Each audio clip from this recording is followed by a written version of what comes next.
অদিতি মুন্সি দেবরাজ চক্রবর্তীর হয়ে সওয়াল, নাম না করে বিকাশ রঞ্জন ভট্টাচার্যকে নিশানা কল্যাণ বন্দ্যোপাধ্যায়।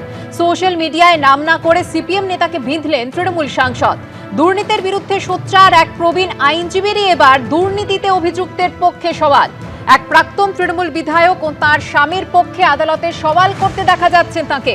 ওই প্রবীণ আইনজীবী আদালতে দাবি করছেন ৩২,০০০ প্রাথমিক শিক্ষক দুর্নীতির মাধ্যমে চাকরি পেয়েছেন। ওই একই ব্যক্তি আবার দুর্নীতির অভিযোগে অভিযুক্ত রাজনৈতিক ব্যক্তিত্বদের পক্ষেও দাঁড়াচ্ছেন।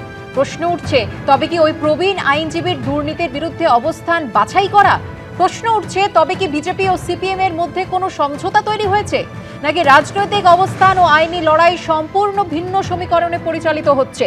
সোশ্যাল মিডিয়ায় প্রশ্ন তুলে পোস্ট তৃণমূল সাংসদ কল্যাণ বন্দ্যোপাধ্যায়।